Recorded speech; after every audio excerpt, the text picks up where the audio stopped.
left and where he's at. It's not too big where you miss somebody, you know. Mm-hmm.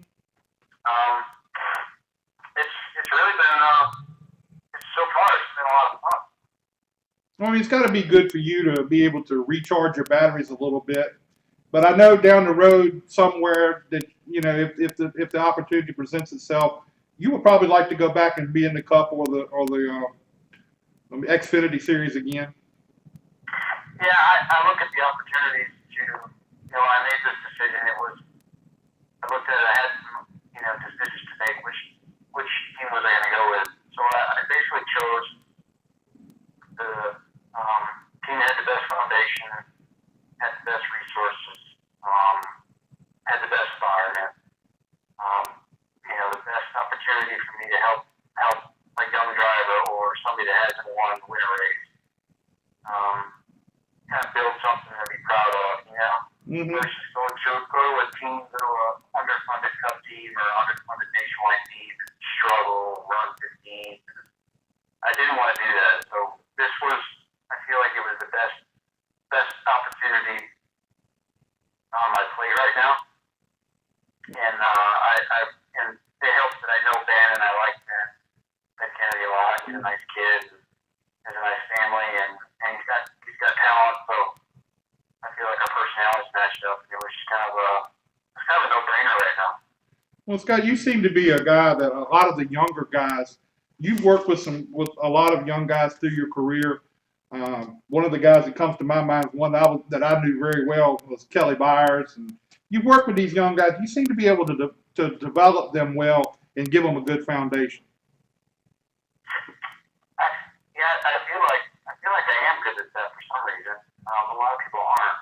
I like that challenge, and Kelly was very talented, and he really should be in stock cars right now. It's a shame that he's not.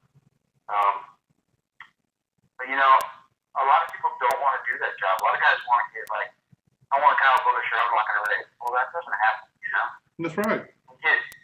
You'd be lucky to get a spot on Kyle's team, and I tell you, there's a lot of pressure when you're coaching for Kyle Busch or even where Kyle Larson is today. Mm-hmm. He's expected to win races, but it's not as easy as everybody thinks it is. There's a lot of work that goes behind the scenes that a lot of people don't realize. Well, over there at Turner Scott, when you were over there, was the air around over there? And I know you probably don't want to talk about a whole lot about it, but with the air over there, with everything going on towards the end of the year, was that a real problem for all you guys to work through? Absolutely, it was a huge distraction. I would say from midsummer on after Atlanta is really when the ball got dropped over there, and we struggled.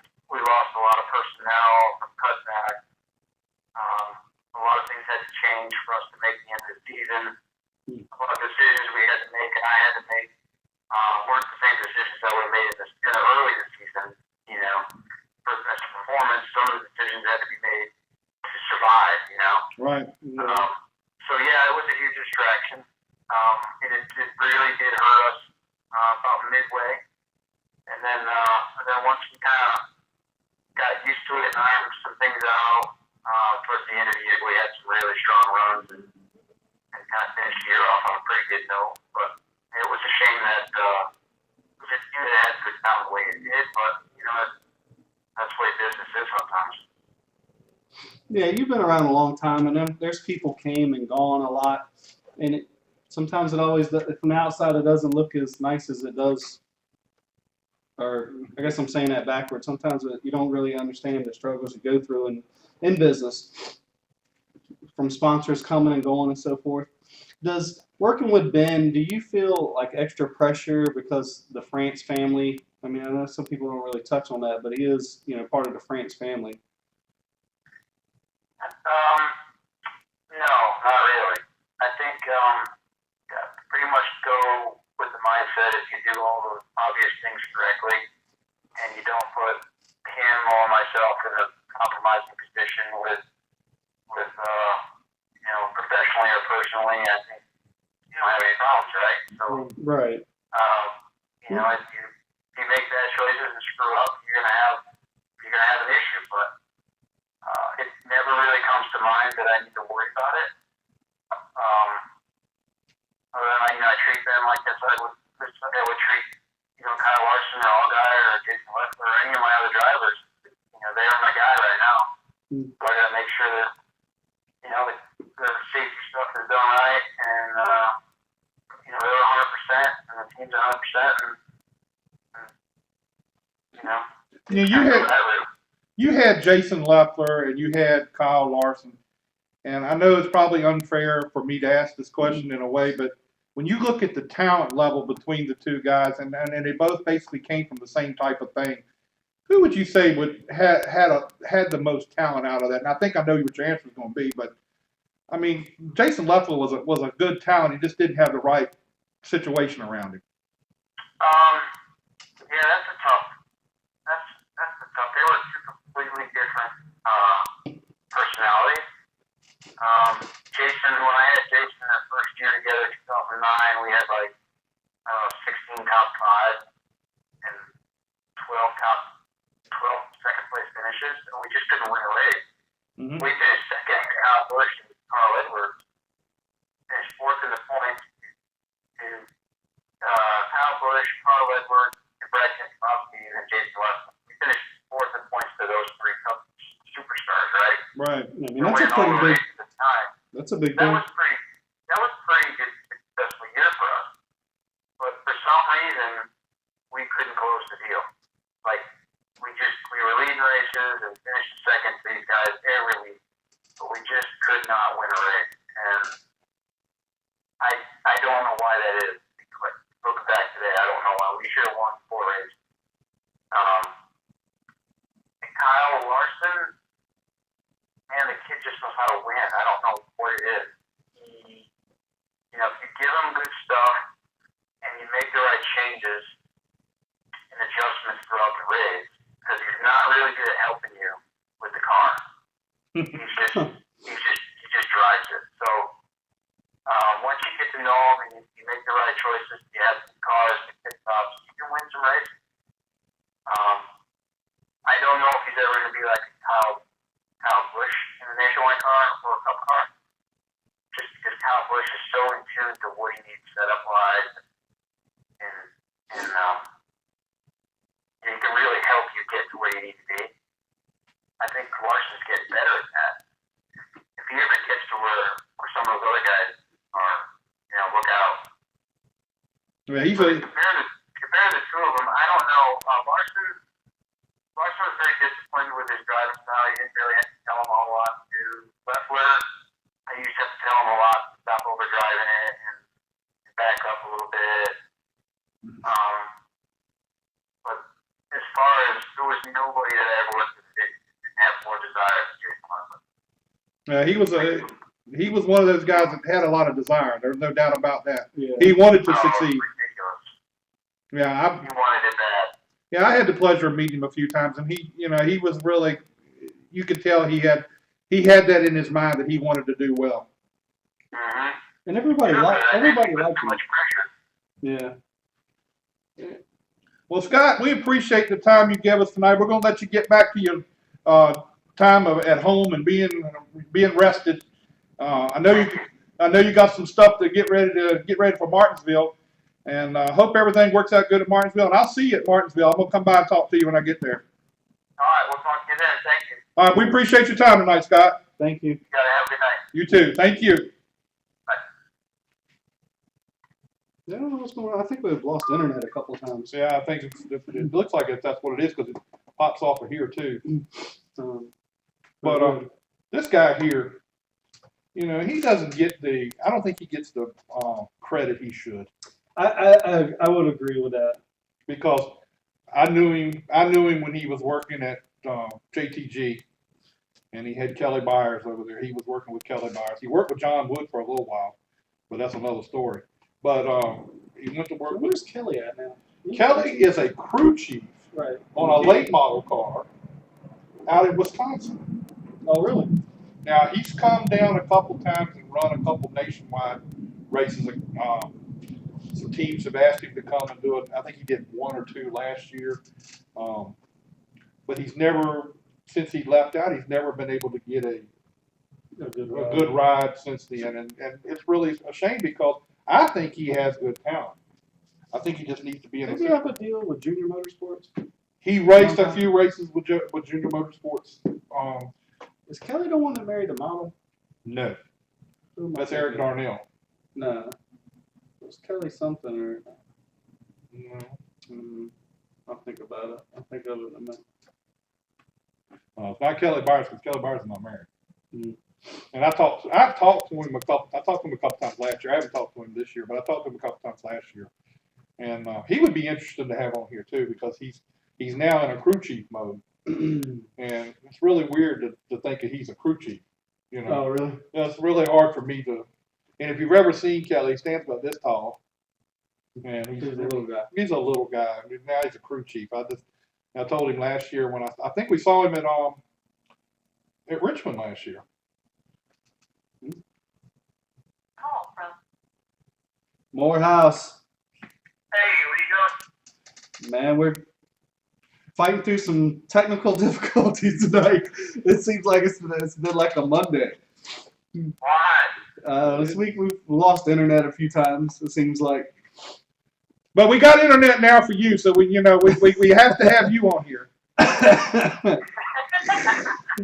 We would not dare to cut off on Brian Morehouse. I mean, there's no way I'm gonna let that happen. Oh, I know y'all wouldn't cut me off. I think you would. No, I wouldn't Y'all do it. upset. You know that your buddy here, he's been looking forward to talking to you all week. And y'all, This is my ally. you two just seem to, you used to put me in my place a few times, and see, you won't come back around me, so I understand what's going on. I hear you. Oh, you ain't got nothing to say now. I ain't seen Morehouse not have any times I have nothing to say. I know that. Either he's trying to behave himself or.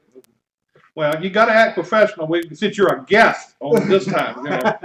I don't consider you a guest, but whatever. If it makes you feel good, we'll call you a guest. Okay. Now, if you go on that other show, they're not going to treat you as good as we do. I can't hear y'all all that good. I'm out here on the boat. A helicopter just went by. On the boat? What are you doing?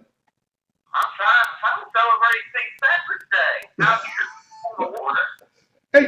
I don't do cabbage and what else do you do? Cabbage and I don't know. I have no idea. I think y'all fishing. I'm not going to say nothing because I think it's kind of weird you're out there at nighttime on a boat. I don't do about it. Who's all with It's a you? nice driving. Who's all with you? That's it. Nisa's out here. Oh, okay. So what's y'all been up to? We've been having a wonderful night talking to people and playing with a computer. We just we want to hear what you got to say. You tell us a little bit about the modified series and what you got going. What you got going on? Well, I tell you what, man, we had a great weekend. I mean, started raining on Saturday down in Caraway, and that's what North Carolina. Doing 8 hours of inspection out in the rain. Which, we wanted to go ahead and knock it out because Caraway went ahead and scheduled their race for Sunday, which I thought was great.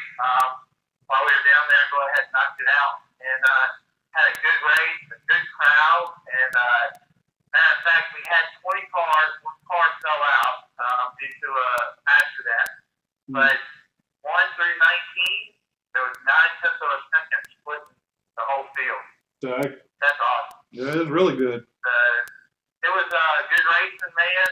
Talked to a lot of people that are talking about, their cars aren't ready yet. They still got a little bit more to go. So, got a feeling we're going to see this division grow.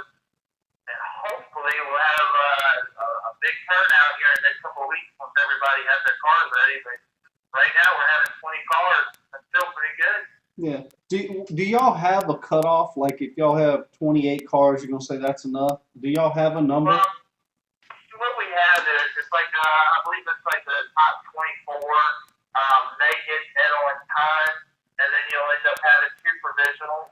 And I think it's a total of however it works. I think it can turn out to be 26 or 28. Okay. So, but I'll be honest with you, we had a couple of rough accidents, and those cars, I know people complain about, how much safety is with the seats, the belts, and everything. But I'm gonna tell you what, these cars are safe. And it was, I saw one car hit the wall pretty hard, but I got out and he says, man, I didn't move a pitch due to these new seats that, NASCAR's mandated, even in the touring series. But, man, it was awesome. Very good racing this weekend. Now, what seats are that? Is it like a full containment seat, like the Cup cars and the Nationwide and the trucks and so forth? Yeah, these are the same kind of seats that you're going to find, similar to what you had in the Cup. They go through testing. They got to be SFI approved. They got to have, SFI padding on it. They got to be mounted a certain way. If you notice, the seats have come a long way. I know when I raced back in the late 80s, early 90s, if you had a seat, you had a rib pad, you had an expensive seat. Right. Well, now it's something like that. You're more or less, you got the head surround. These seats are basically fitted for you. And I tell you what, man, they have come a long way, and they're well worth it. Yeah, I mean, people don't realize how much you move in a car in an accident with a seat that with the like old standard seat. Last year when I rolled my arena car, I bent the behind me to the left, all that crushed because I couldn't believe without watching the video how far my body slung over out of the seat mostly. Yeah, you'd be surprised. I mean, there's a video out there from years ago that we used to watch when they would do late model training, and it would really surprise you about how far the deck can expand, and that's what causes whiplash. Right. So these between the Hans, the way the belts are, and the new seat, you don't really move a whole lot. The Hans has been a wonderful device, and paired with the new seating and the way they're designed, definitely has come a long way. Made leaps and bounds. I know, they go through a lot of sled testing down at R&D, and I know these companies do a lot of testing with them. It's just awesome. I mean, I know they're expensive and stuff, but they're well worth it. Now, I'm going to ask a question. You don't have to answer it if you don't want to, but I know you've been paying attention to this Cup officiating situations and what's going on with the new Cup stuff. Did you hear anything about Atlanta when they had all the problems at Atlanta? I'm not really a whole lot on the Cup scene, and I haven't really got to talk to a whole lot of people with that happened with Cup since we were comparing so much for our season opener. But talking about the new officiating system, I mean, this is only my personal opinion. This is, no statement from whoever I work for, nothing like that. At first, I'll be really honest with you, I was like, what's going on? But the more and more I've looked at it, the more and more, I've watched the races. I really think it's really awesome technology. Technology is very best.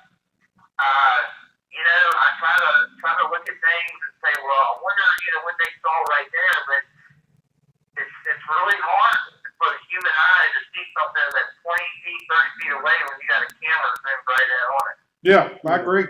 I mean, I don't. My thought. Being on pit road, I hate that it, reduced the amount of guys that you have. But I'll be honest with you, that whole technology, I think, is fair game for everybody, and that's just my personal opinion. I was at Atlanta, and they had all the cars that didn't make it through inspection, and everybody was pointing their fingers at this didn't work the way it was supposed to. The shortage of people, the shortage of NASCAR officials created this problem. Everybody was pointing fingers, and I was just kind of wondering, I mean, I don't see where it was that way. I just think that the cars were not ready to go through tech. Well, we see that on the touring series. I mean, sometimes you may have a car that will come through the line 2 or 3 times. And, I guess that's when a team is just kind of pushing the envelope a little bit. They got all week to prepare these cars and get them ready, and they got their tolerances and everything. But I guess, once you go up that line, if you think about it, on the Cup side, you've got maybe 45, 46 cars that are going through. Well, if each one of them have a problem, now you just multiply that by 2. Now you got 92 cars you got to check. Yeah. And still again, you got a couple of more. There's just a lot of work that goes into all that. And a lot of people that that don't get the opportunity to come into the pit, doesn't see how much work goes into it. I mean, y'all guys see it, y'all been down in the pit area and been able to watch it. I actually had a buddy of mine that I grew up with and was my crew chief, came to a Charlotte race, and he told me, he said, my God, I didn't realize y'all did all this. I said, there's a lot more that goes into it than you will ever imagine. There's a lot of hard work that goes behind all this, just not with the officiating, but with the team to get things right. Yeah, the officiating, the guys, the officials this year, and I guess it's because there's not as many as there was. They've got a lot going on that they have to take care of in a short period of time, and it gets really stressful for them too.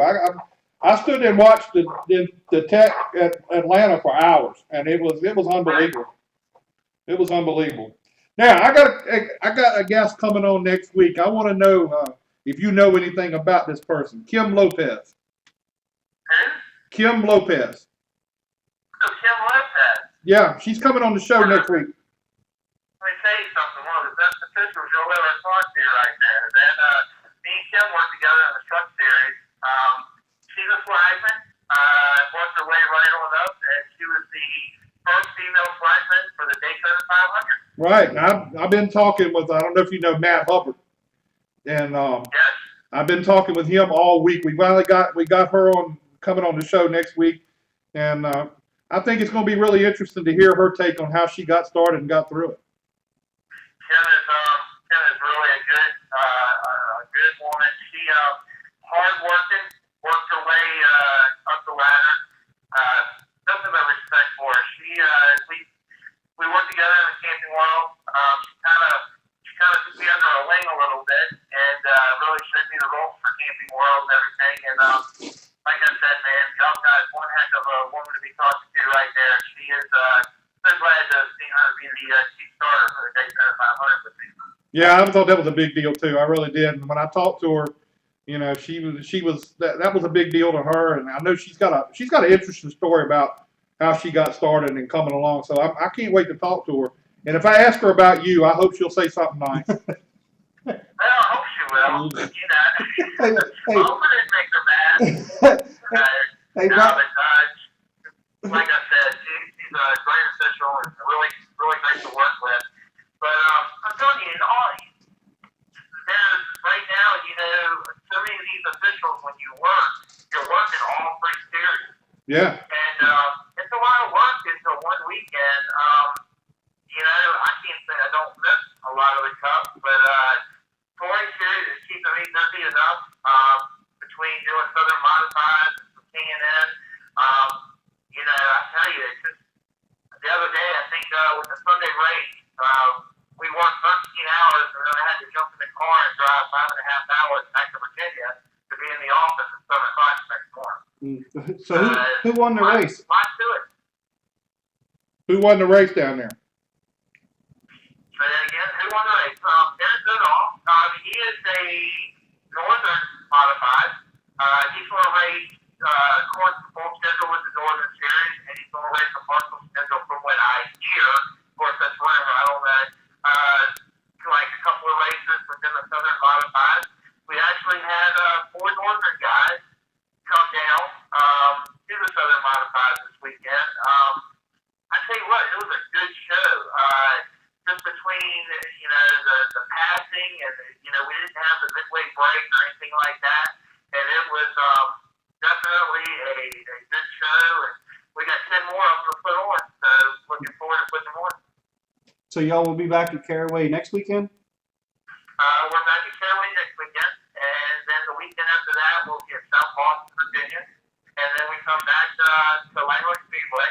Of course, I try to pump everybody up for that because, it is my own track and everything. So, I'm not going to take up the way from Caraway or South Boston. Like I said, this weekend, they doing a great show. And, the history behind South Boston, everybody loves going there. Yeah. And I believe, if it wasn't last year, maybe the year before, we had, I believe, 24 cars. That was a good race. I bet that is fun to watch, especially there. As banked as it is, but this thing's Holden Miller. All right, now when are we gonna see you again? Being that you don't want to come around us no more. Say that again. I didn't hear you. The wind was blowing.